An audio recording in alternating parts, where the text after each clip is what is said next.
Well, one half of the USKA 117 main event with me today, my man, Dylan Harnish. Dylan, happy fight week. How we feeling?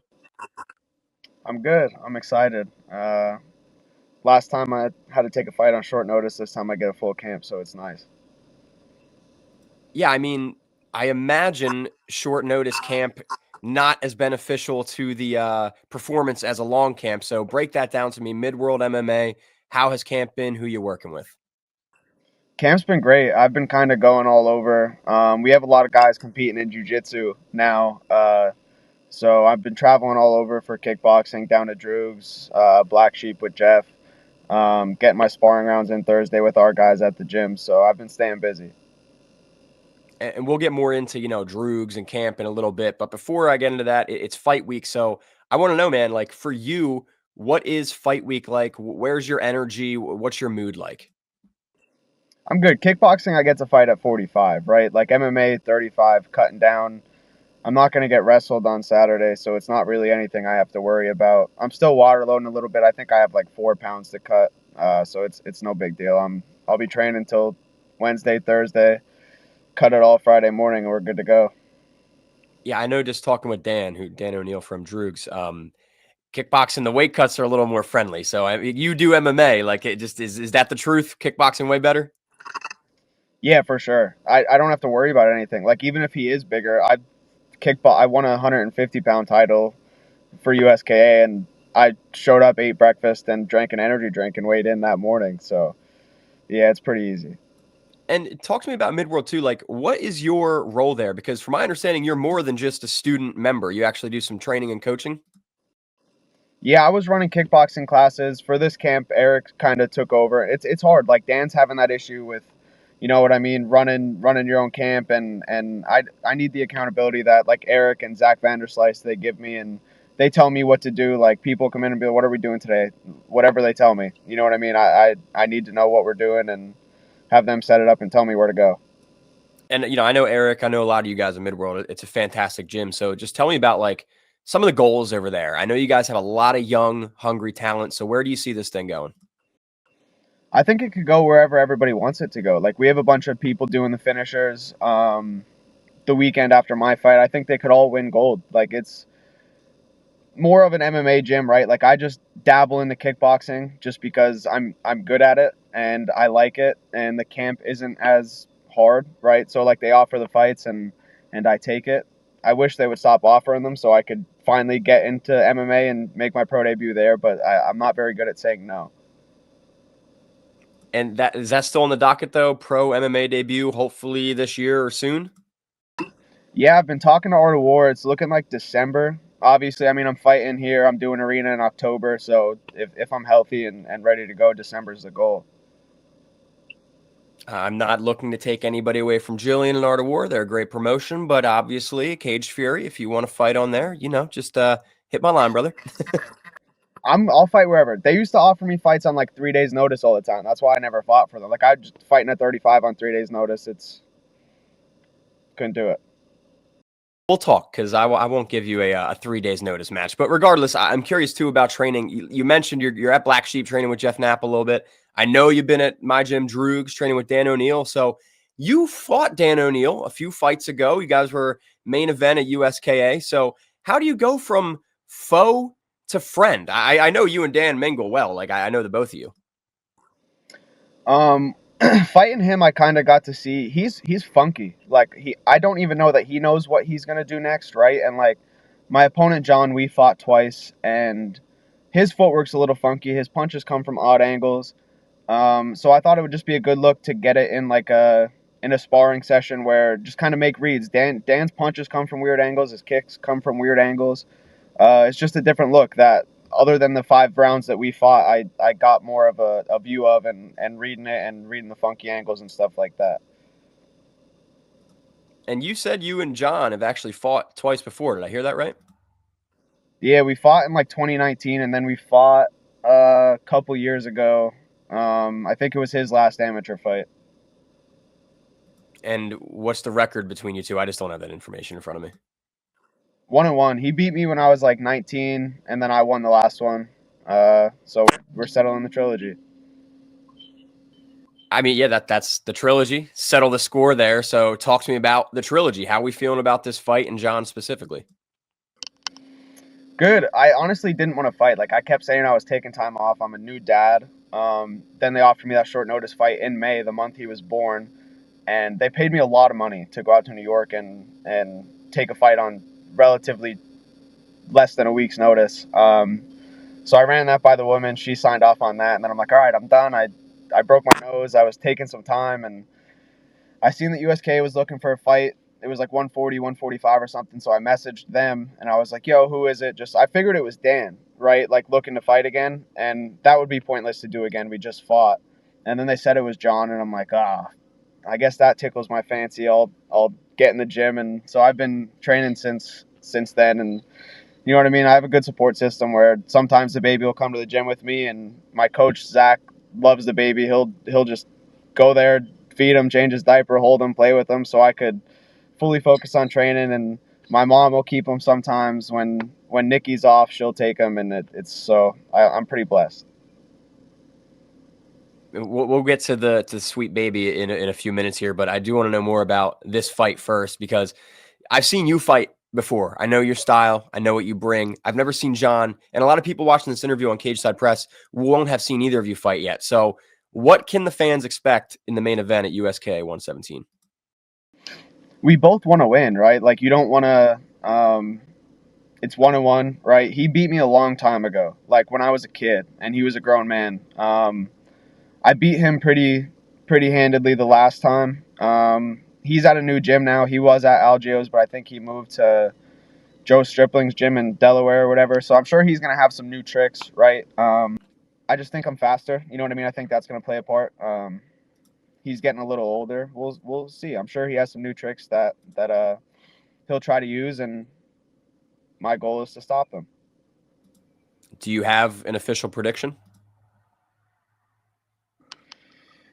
You know, both times I said I was gonna knock him out and I didn't. He's really tough. Like he's really tough. He's very tough, and I noticed that with Dan also. Like I watched his fight for CFFC, the Muay Thai thing. Like Whew. some people you just can't like drop them with headshots. I hit Dan like 100 times in the body. That was kind of the plan. Like eventually you gotta stop, right? Like I think John's kind of cut from the same cloth where it's gonna be tough to put him away, but that's the goal. I'm not gonna go searching for it, and but I just think over time, and it's big gloves, right? Like I don't have that God gifted power to kill people with one shot. So like volume is gonna be your friend.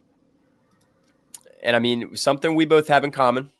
New fathers, congratulations, my man. And you said this is something we both have in common too. We're very blessed. Like we have a support system that can help with that. I don't train to compete, but I train. I'm still able to do that. You're still able to train to compete. So I guess before I ask the rest, like, how has it been, man? How is fatherhood?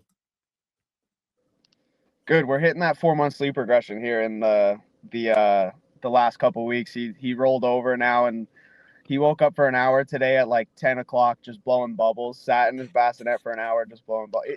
It's lucky, right? Like I'm lucky. I was fighting for myself before, but now it has like a whole nother meaning. And 5 years from now, I'm gonna get to show him this shit and be like, dude, your dad was pretty cool, right? Like, it's I'm fighting for more than just myself now. And if things go south, I have something to reflect on and know what I'm doing it for, and be able to bring myself out of those dark spots in a fight.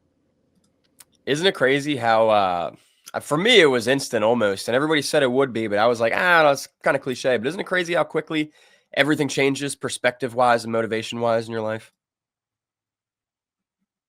Yeah, I noticed it right away. So like he was in the NICU for the first couple days. He had a very, very hard entrance into the Mm. world, right? Like he wasn't breathing when he was born. He was in the NICU. He had a breathing tube.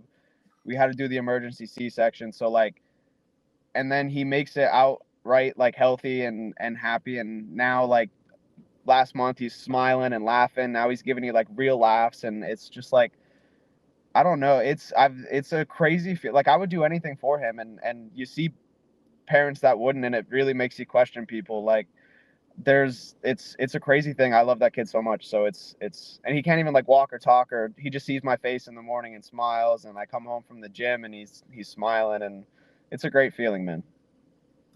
That baby smile, it's absolutely undefeated. The best part of my day by far. But does this kid have a future in MMA? I know he's going to be hanging out in the gym at least. So you think he trains and competes? Definitely trains. Like I even like if my fiance stops for gas at night, like she works at a bar, so she's done at midnight, right? You stop for gas. Like the world's crazy, dude. The world is so crazy now. Like I don't know what it's like to be like scared to go places. Like and like I carry a gun also, right? I'm only gonna need it if you know what I mean. I need it, but like I don't know what it's like to be scared, right? And he goes off to school or he goes anywhere. Like he'll know how to train. If I'm not gonna push fighting on him, I don't like that. You're gonna do it. Like if you want to fight, you want to fight, right? Like you can make somebody do it. But he'll definitely know how to. Like I don't want to ship him off to college or something and be worried about him getting into some stuff that he can't handle. Like it's a scary feeling, and I'll probably be a helicopter parent until he's like 35. I don't know. So he'll definitely know how if he wants to. I'm not going to push it on him, right? That's a goal that he has to set for himself. But I'll start him, you know what I mean, knowing what to do in case anything at the playground pops off. Anything at the playground. I love it, man. But that's the consensus I get talking to guys from regional all the way to the UFC. It's like I'm not going to push it on them, but they'll absolutely be training just because, unfortunately, in the world we live in, you need to know how to protect yourself, especially after weeks like we just saw, man, with all the BS in the world. Like as a dad, man, all we can do is try to make it a better place with our kids, right? You know what I mean? Yeah, and like that chick on the bus, like she didn't even have a chance, right? And like if you run Nothing. into that situation, then yeah, there's not the training won't help you, but like it's scary, man. There's like a kid at the gym like got jumped at a bar like last summer or something. Like you have no idea. It's people are nuts, man. It's scary, and I'll make sure that he can hold his own and definitely not push fighting on him because that's scary, right? Like Run first, shoot second, fight last. Agreed? depends what kind of fight we're in, right? If somebody starts it, Fair. you could settle it. That'll be my like if someone hits you, right? Like I'm not running, but like definitely try to avoid it because and you don't know what people have, right? Like you just start arguing, driving, like and next thing you know they have a gun and you don't, and it's I don't know. I mean, hit first, ask questions later, I guess.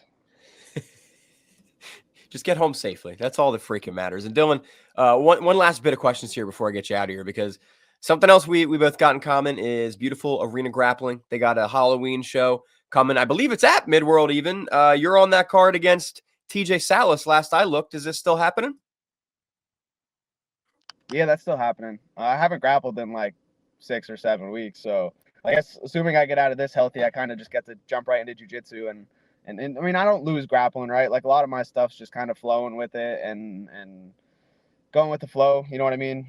So it's cool. I like to do. I wouldn't have done it if it wasn't at the gym, right? But I saw I was at the gym. They messaged me, and it's just another day. I get to drive to the gym on a Saturday or Sunday, whatever it is, and it's the same thing I'd be doing anyway.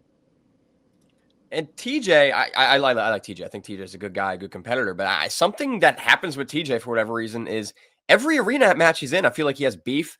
They go back and forth. It gets a little heated. So I'm wondering if you have any thoughts on TJ, any prior encounters, or if this is clean slate. Hopefully, just good competition. I don't know. I don't even know the kid. I know he's pretty good. Um, me and John had beef, and we, you know what I mean. We fought each other twice. We settled. So like as of now, I don't have beef with the guy I'm fighting on Saturday anymore. We kind of squashed that. I mean, I don't know. I like to talk some shit. So if DJ wants to, I'm down for it. But it's just jujitsu, like right? Like I can't hit you. What's the point?